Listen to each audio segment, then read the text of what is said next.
Ada yang salah di situ, nggak ada yang berbeda. Apakah kalau orang tahu itu sudah salah? Itu yang harus digali, kan?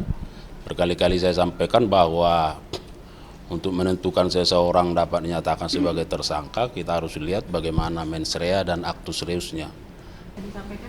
Baik rekan-rekan media, bahwa dapat kami sampaikan pada hari ini, hari Rabu, ya, tanggal 7 November 2024, ya, sejak tadi pagi menjelang siang, ya, benar bahwa penyidik pada jajaran Jampitsus melakukan pemeriksaan lanjutan sebagai saksi terhadap 3 oknum hakim, ya, yang juga sudah berstatus sebagai tersangka, dan juga terhadap ZR, ya, yang juga statusnya sudah menjadi tersangka. Tentu pemeriksaan ini dilakukan dalam kapasitas yang bersangkutan, yang 4 orang ini sebagai saksi, dalam rangka untuk mencari bukti-bukti, mencari bukti berupa keterangan dari yang bersangkutan sejauh mana pengetahuannya terhadap perkara ini, ya. Kalau kita melihat terkait dengan ketiga hakim ini dan ZR, tentu kita tahu bahwa ZR ini adalah seorang perantara, ya. Nah, oleh karenanya penyidik sedang mendalami apakah ZR ini sesungguhnya berperan sejak pada tahap proses persidangan di tingkat pengadilan negeri. Nah, itu, ya. Sejauh mana perkenalan antara ZR dengan ketiga oknum ini? Apakah memang bahwa ketiga oknum hakim ini sudah mengenal ZR, atau ada keterkaitan dengan penanganan perkara sejak di Pengadilan Negeri Surabaya? Jika itu ya, tentu siapa yang memperkenalkan, ya, siapa yang menghubungkan, ya, antara ZR dengan ketiga oknum ini. Saya kira itu yang bisa kami sampaikan, ya, bahwa tentu penyidik akan terus melakukan mendalami dan itu bagian dari substansi penyidikan. Kalau kemarin kan ada inisial baru R, Pak. Kalau untuk saat ini apakah ada mungkin inisial baru lagi ataupun juga ada keterangan mengenai si R ini dan juga mungkin ada rencana pemanggilan terhadap sosok R ini?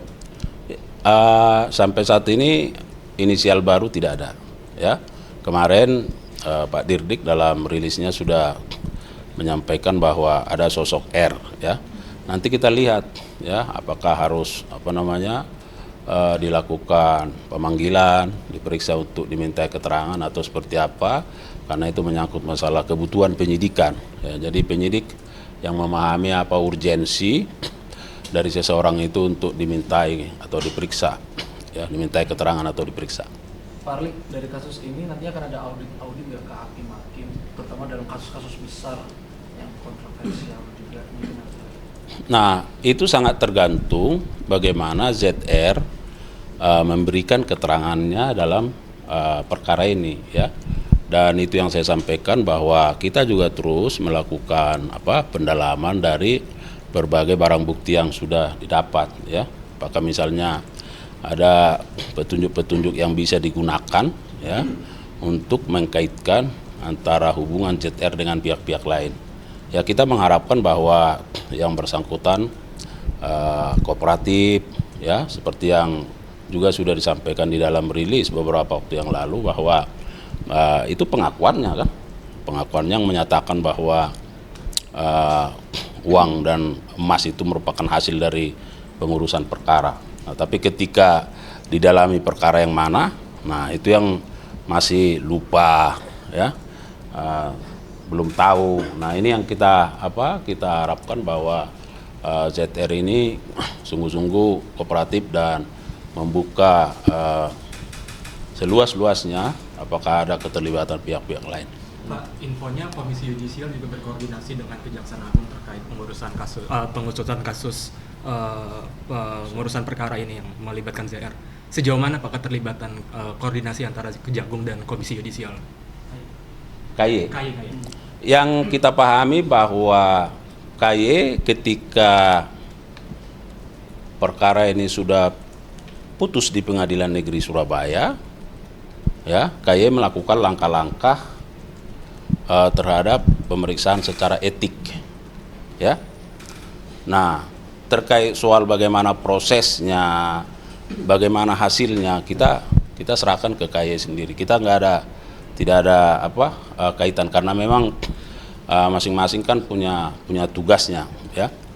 Nah, KY kalau tidak salah hasil dari pemeriksaan KY seperti yang sudah diketahui umum, nah itu hanya diserahkan kepada pelapor, jadi bukan ke kita, ya. Pak, sosok R ini kan sebagai pejabat dari Surabaya, apakah memang berwenang menunjuk majelis hakim setiap sidang di PN Surabaya saat itu? Ya, kalau dilihat dari rilis itu berarti kan ketika LR menyatakan kepada ZR untuk dihubungkan, ya kan, dengan Pengadilan Negeri Surabaya, dalam konteks apa? Supaya memilih majelis, ya kan? Ya, apakah ada pengaruhnya atau ada peranannya, itu nanti yang akan digali, ya. Itu atribusinya ketua pengadilan saat itu? Kita belum tahu, ya. Pak, update pemeriksaan terhadap Edward Tanur sendiri gimana Pak? Ayah dan adiknya dari Ronald Tanur kemarin katanya diperiksa juga. Ya, secara substansi tentu penyidik yang paham, ya, bahwa benar kami kemarin sudah sampaikan juga di Surabaya yang bersangkutan sudah dilakukan permintaan keterangan, ya, diperiksa sebagai saksi di Kejati Jawa Timur, Surabaya. Tapi ada perbedaan pernyataan begitu Pak dari hasil pemeriksaan dari kepala Kejati Jatim yang menyebutkan bahwa memang tidak ada keterlibatan begitu dalam kasus ini untuk ayah dari Ronald Tanur. Tapi kalau kata Pak Dirdik, sebenarnya Edward Tanur ini mengetahui untuk tindakan dari sang istri. Jadi ini seperti apa Pak? Apakah ini disebut juga ada niat jahat atau seperti apa? Nggak ada yang salah di situ, nggak ada yang berbeda. Apakah kalau orang tahu itu sudah salah? Itu yang harus digali, kan? Berkali-kali saya sampaikan bahwa untuk menentukan seseorang dapat dinyatakan sebagai tersangka, kita harus lihat bagaimana mens rea dan actus reusnya. Mens rea itu dilihat dari niatnya yang dikehendaki dan disadari terkait dengan akibat-akibatnya. Ada will and wet tense di situ. Nah, terkait dengan actus reusnya, antara niat dengan tindakannya itu harus sejalan. Nah, oleh karenanya menurut hukum acara bahwa setidaknya harus ada bukti permulaan yang cukup, ya, yang itu diperoleh setidaknya dari 2 alat bukti.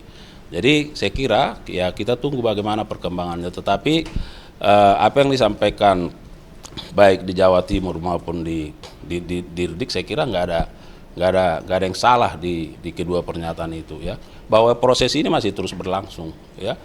Nah, penyidik sedang fokus dan berupaya untuk terus menggali, mencari bukti-bukti supaya membuat semakin terang perkara ini. Kalau misalnya ada keterlibatan pihak lain, tentu seperti yang saya bilang, bagaimana mens rea dan actus reusnya yang tentu akan dilihat dari ada atau tidak adanya bukti permulaan yang cukup. Pak, ada rencana untuk memindahkan MW ke Jakarta nggak sih, mengingat 3 hakim PN Surabaya kan dipindahkan ke sini untuk melakukan pemeriksaan secara efektif. Penyidik lagi maraton banget untuk melakukan pemeriksaan. Ya, nanti kita lihat bagaimana urgensinya, apakah sebaiknya harus dipindah atau tidak, ya. Nanti kita lihat bagaimana perjalanannya, bagaimana pertimbangan-pertimbangan yang akan diberikan oleh penyidik, karena memang sekarang juga kan di Surabaya masih terus maraton juga, ya. Jadi barangkali ada ada data, informasi, fakta yang harus dikaitkan. Tentu barangkali sampai saat ini keberadaan yang bersangkutan di Surabaya masih sangat efektif, gitu. Kalau ada nanti perubahan kita sampaikan. Oke? Nanti kita lihat, ya. Saya kira enggak lah, enggak ada. Jadi kalau misalnya jaksa juga yang melakukan tindak pidana, jaksanya beda, kan? Ya saya kira sama, ya. Berarti penegasan belum ada rencana untuk pemanggilan sosok R ini, ya? Kalau ada kita sampaikan, ya. Oke? Apanya? Apa udah pahit dia?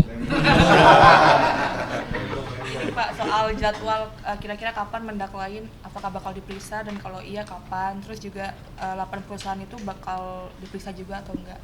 Kan saya sudah berkali-kali sampaikan ya, terkait itu sesuai dengan rilisnya Pak Dirdik juga, sabar, semua kan berproses ya, semua berproses. Yang kedua bahwa kita fokus terhadap penanganan perkara yang sekarang sedang bergulir ya. Jadi tidak bisa dicampur aduk satu dengan dua, dua dengan tiga. Wah itu penyidikan malah tidak fokus dan itu ya penyidikannya tidak efektif ya. Nanti kita tunggu saja apakah termasuk yang perusahaan-perusahaan itu ya, apa keterkaitannya, semua tentu akan didalami, dikaji dan jika dibutuhkan ya tentu keterangan siapapun dalam membuat terang satu tindak pidana itu harus dilakukan. Pak, tapi tempus penyidikannya itu sampai kapan sih Pak? 2023 atau 2016 saja? Dari 2015? Tempus mana? Enggak, maksudnya penyidikan kasus ini yang di Kementerian Perbuatannya kan sudah disampaikan di tahun 2015 dan 2016. Penyidikannya itu dilakukan di tahun 2023. Ya?